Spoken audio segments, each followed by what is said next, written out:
श्री गणेशाय नमः. श्री सरस्वते नमः. स जयति सिंधुर्वदनो देवो यत्पादपङ्कजस्मरणं वासरमणिरिव तमसां राशीं नाशयति विघ्नानां. प्रारंभीसी गजाननाचे स्मरण केले असता सूर्योदय होताच ज्याप्रमाणे तिमिर समूहांचा नाश होतो त्याप्रमाणे सर्व विघ्नांचा नाश होतो. तो सिंधुर्वदन देव उत्कर्ष पावत आहे. दिनांक 23 सप्टेंबर 2025. दैनिक पंचांग. वार मंगळवार. शालिवाहन श्रीशके 1947. संवत 2081.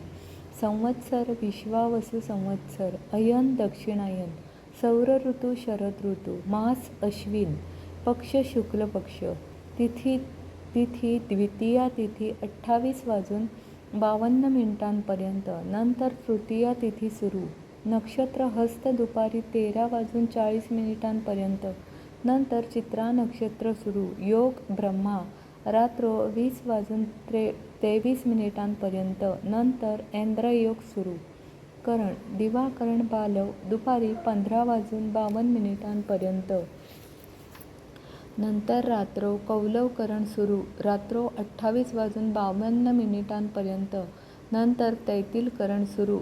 रवी कन्या राशीत आहे. चंद्र कन्या राशीत रात्रो 26:56 आहे. नंतर चंद्र तुळ राशीत प्रवेश करेल. ग्रहांचे अंशात्मक प्रमुख योग. रवी प्रतियुती नेपच्यून 0°.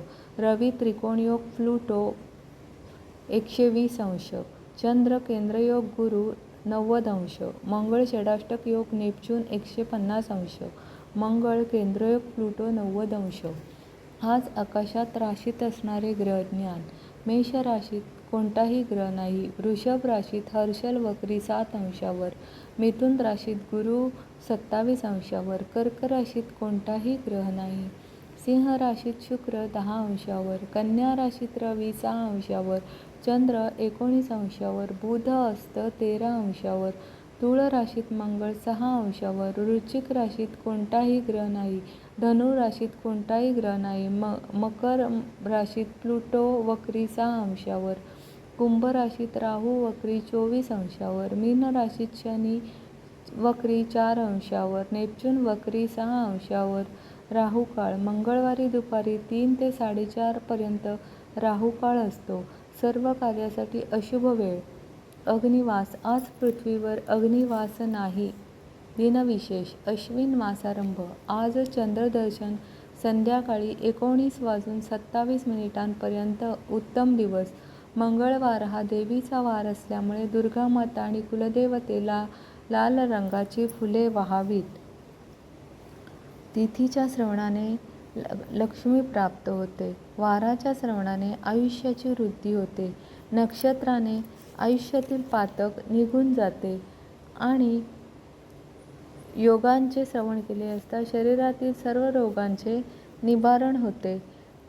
कर्णाच्या श्रवणाने चिंतित मनोरथ सिद्ध होतात आणि या सर्वांच्या श्रवणाने नित्य गंगा स्नानाचे फल मिळते. टीप: ज्यांचे कुणाचे पितरांचे श्राद्ध पितृपक्षात करणे जमले नसेल त्यांनी पितृपक्षातील आपल्या पितरांसाठी महालय श्राद्ध 15 नोव्हेंबर 2025 पर्यंत करता येते.